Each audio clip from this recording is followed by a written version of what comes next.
Magandang hapon ho mga ka-Bergs, kapuso, mga kapamilya. Ako ho si Joaquin sa kusina, Pinoy Kusina. Meron po tayong special na po tayong lulutuin ngayon. Request ng ating isang sender, ang nangalang Gertrude Joaquin de Los Angeles. Binabati ko ngayon isang magandang bagong taon. Ito ang bagong special na po tayo natin lulutuin ay pangalang cordon bleu. Binabati ko kayo.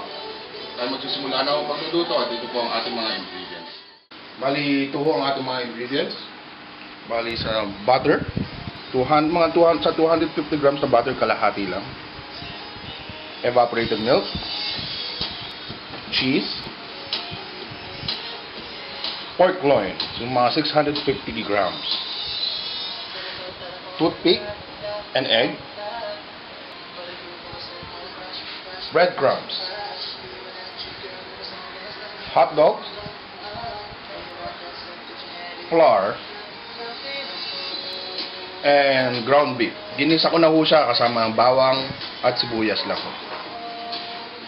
Bali, ang una ho natin gagawin ay yung sauce, yung dip ng cordon bleu, at saka may lalagay rin tayo yung konting sauce sa loob mismo ng cordon bleu. Magsisimula na po tayo. Bali, uunahin na ho natin yung milk. Bali, sa isang cup na to, kalahati lang ang kailangan. Hinaan lang natin yung apoy para hindi madali masunog.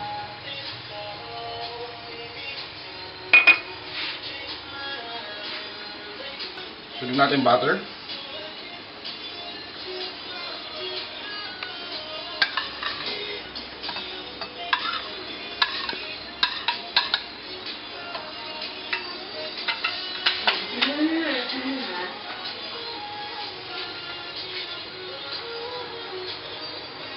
And yung cheese.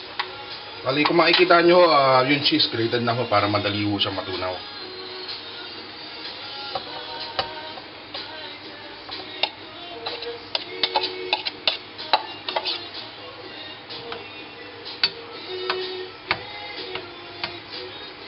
Halu-haluin lang po yan hanggang sa mag-melt na lahat.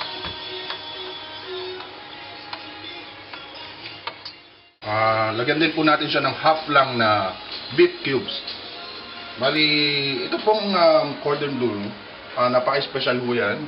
Ang original po talagang ginagamit sa cordon bleu yung chicken breast.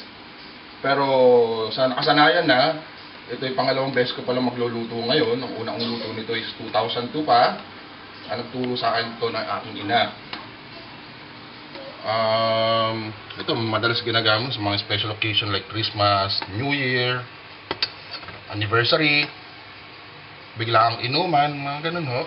Ang bilang yayaan, mga ganung occasion, parang matrabaho lang po talaga. Bali ngayon ho, naglagay po ako ng konting flour, tapos nilagyan ko po ng tubig. Bali, aanin lang po natin dahan-dahan to dito sa sauce, para ho lumapot. Malapot mo kasi, mas masarap. Bali, malapit na ho matapos ang ating sauce, no? Bali, tapos na po yung sauce natin, no? Ilalagay na po natin siya dito. Bali, siguro yung 1/4 ng mga nagawa nating sauce na to, ilalagay na natin sa loob ng gagawin nating cordon bleu. Kailangan maubos rin ho agad to dahil pwede yung masira rin, madali masira rito dahil may gatas.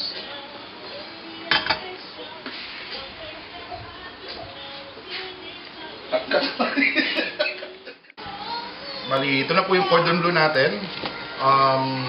Bibili po kayo sa palengke nito. Mas maganda po yung buo pa. Tapos, mas maganda sabihin nyo dun sa mismo nag-slice na mas malapad, mas maganda, at mas manipis. Bali, mas maganda po kung barkada nyo mismo yung naghihiwa para madali kong pakiusapan. Kasi kung minsan po yung iba, tinatamad. Bali, ito lalagyan po natin ng harina, no? Pero hindi po lahat, yung palahati lang. Tsaka manipis na manipis lang. Yung audience po natin, masyadong excited na ho. Mapapatili na ho.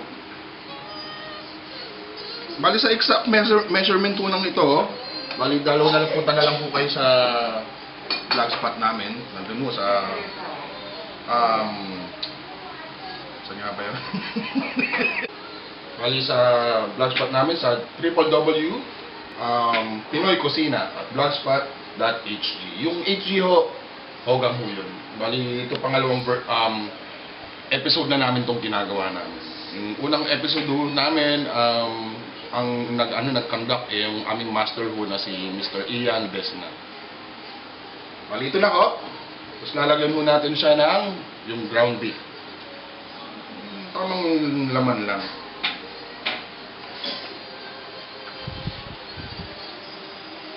Lagyan nyo ng konting space dito dahil isasara ho natin yan mamaya.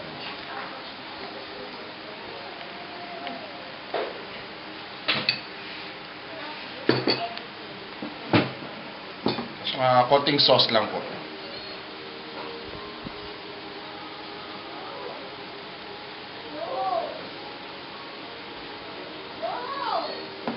Tapos yung ito, yung cheese, kaya ako nagtabi nito para ilagay rin po dito. Tapos hotdog. Bali sa mga televiewers po natin na pumupunta ho dito sa Singapore, baka ho pwedeng padala nyo ho kami ng tender juicy hotdog dahil ibang klase ho hotdog dito. Kakamiss din ho minsan yung pulang hotdog. Okay no, bali ibabalot na ho natin no. Ito na, i-roll na ho natin no.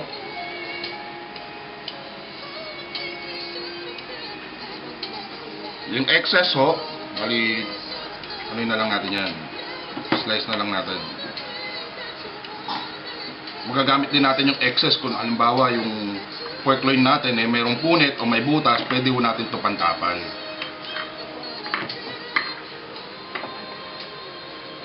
Mapapansin nyo ho, ang daliri ko nakatayo, talaga kung ganyan ho yan. Sekreto ho yan ng pagaling na pagluto. Bali ito na ho. Sekreto na mo. Kung makikita, mayroon po tayong toothpick dito. Ito ho yung gagamitin natin. Kumbaga sa Murcon, ginagamitan nila ng tinatahi nila. Ito hindi. Ito naman toothpick.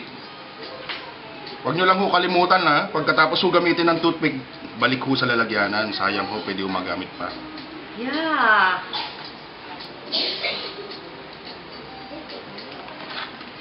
Bakit nanginginig ka?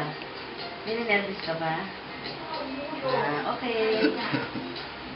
Yung dito rin ho, yung sa gilid, kailangan natin para hindi ho lumabas yung laman at saka yung cheese para hindi sumingaw.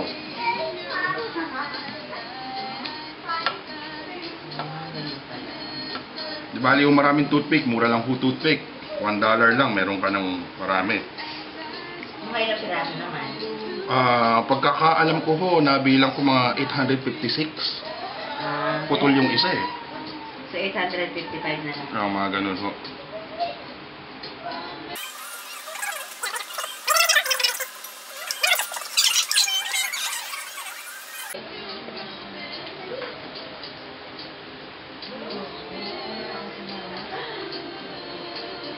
Okay na po siya, gawa na po siya, no? Bali nakaharang na rin siya sa mga toothpick. Matrabaho lang ho talaga. Ang pangit ho tignan pag hindi pa luto, pero pag luto na ho, ayos na siya. Bali, tabi ho muna natin. Bali, ganito magiging itsura niya after nyo ho i-wrap, tsaka lagyan ng ho ng toothpick. Bali, sa mga remaining ho, ganito lang din ho gagawin natin. Bali, after nito, i-roll ho natin siya sa flour. Para kumapit ho yung next nating which is yung itlog.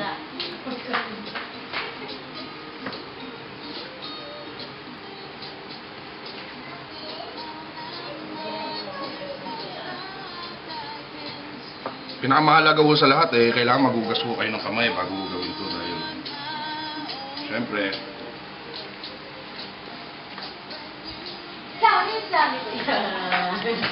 aside muna natin.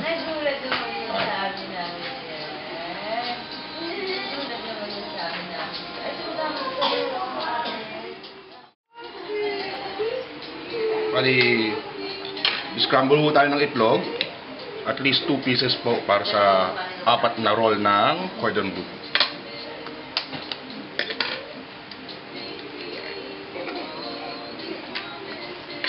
Babati lang ho. Meron din ho kaming offer ng courses ho sa pagbabate sa mga sa mga televiewers natin dyan na hindi marunong ho magbate ng itlog. Pwede ho kayo mag-enroll sa aming school. Meron ho kaming, depende ho, meron 16 days, may 24 days, at saka may 30 days po kaming courses para sa pagbabate ho ng itlog. Ano ka na course? Mag-enroll na lang po kayo, punta na lang po kayo sa fan page namin, which is nasa Facebook. Yun po.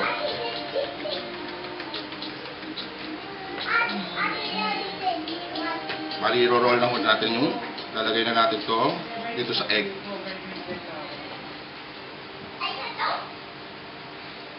Alam ko nang gawin yan. Kaya ko nang gawin yan. Panon kita eh.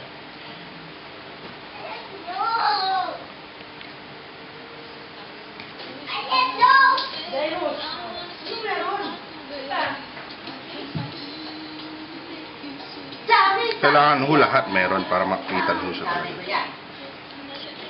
Burong natin.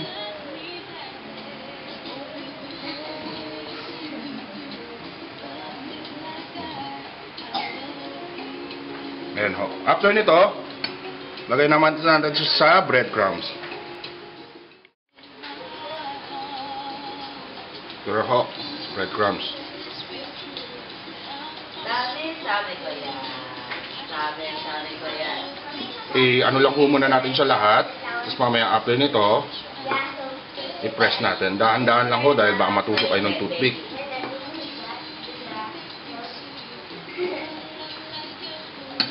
Balik na rin ho natin sa gilid. Ganun din ho. He's a gay. She looks like a gay eh. Hanggang sa meron na ho lahat.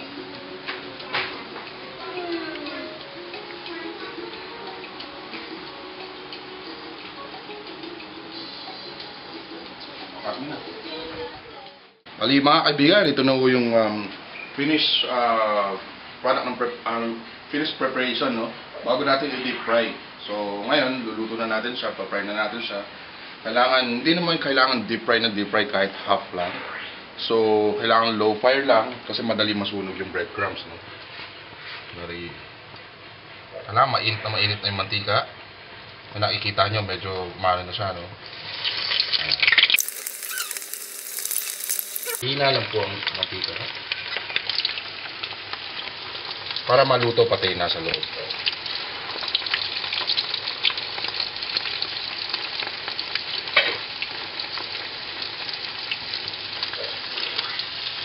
Bali sa mga televiewers po natin na mahilig sa bagoong dyan, bali endorse ko lang po ang aming business na nasa Pilipinas, ang kusina ni Elenita.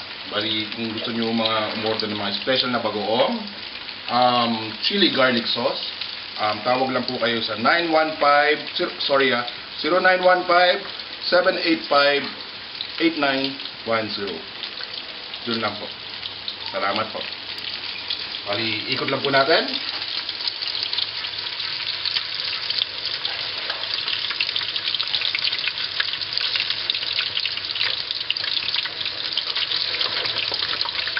Kailangan maluto siya equally.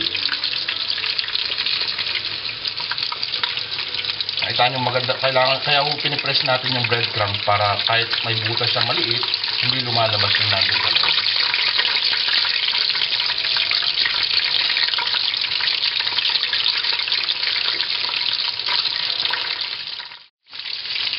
Bali, ito na po, no, mga kaibigan, tapos na siya. Kapatuloyin lang natin mantika. Kailangan golden brown. Bali sa mga gusto kong magnegosyo dyan, siguro pwede ho per serving nito nasa 80 to 95 pesos. Is it rice all you can? I don't depend. Bali tatanggalin lang po natin yung toothpick muna.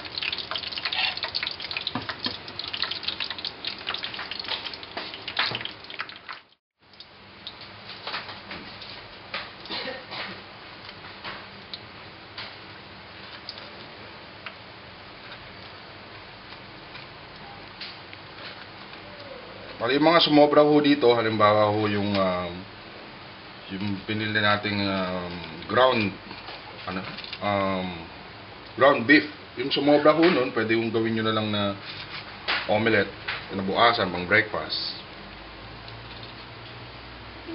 Bali, ay, wala na po tayo nakikitang toothpick, no? I-slice na lang po natin yun. Siguro sa ganito, mga 5 ka siguro or 4 na slice. Saktong pang embutido lang. Hindi maganda yung knife natin. Mas maganda yung ganitong knife yung merong ngipin. Para hindi napupunit.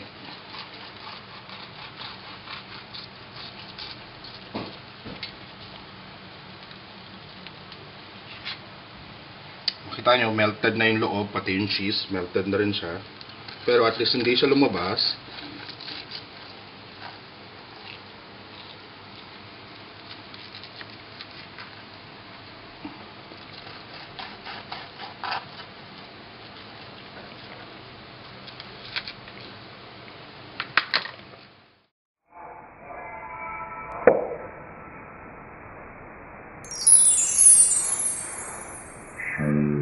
Kaibigan, ito na yung finished product natin. Bali, makikita nyo, golden crispy siya, juicy sa loob, no? Ito na rin ho yung sauce. Ito na yung finished product. So, kaibigan, hindi lang ho dito natatapos to, no? Kailangan po natin tumawag muna ng ating mga televiewers, ng ating mga audience dito, mga nanonood, para i-rate nila kung ano ang panlasa nila sa aking lutuin. Kayo rin ho. Pwede rin ho kayong bali, kayo rin ho, pwede nyo rin ho itong subukan lutuin. Tapos magsulat lang po kayo ng comment sa aming blogspot. I-rate nyo rin ho kung paano pagkaluto nyo or may kayong suggestion sa amin. Welcome po kayo humingi ng suggestion or magbigay. Bali, ito na po, ibibigay na po natin sa ating mga audience dito, patitikim natin sa kanila.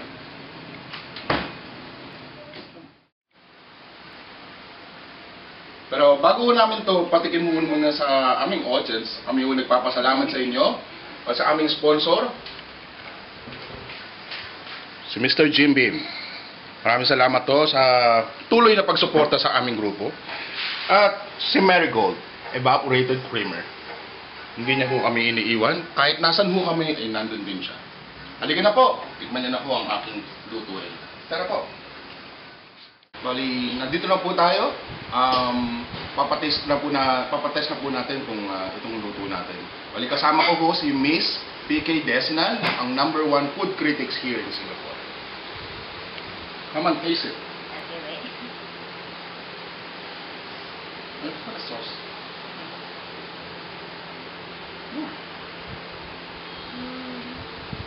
Delicious.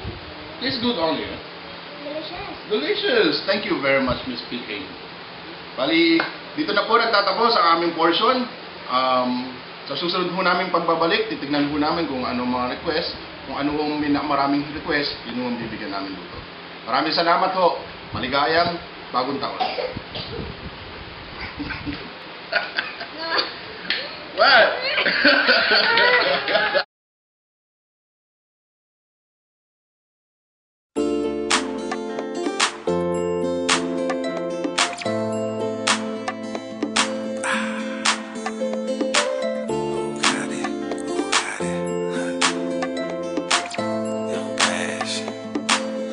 Johnson. She's so yummy, yummy, yummy. Ooh, she's sweet and sunny. Ooh, I gotta.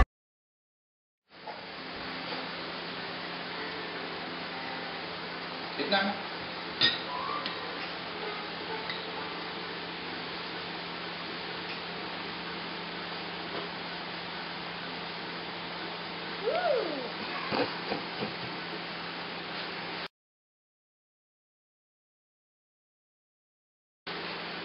Is it delicious?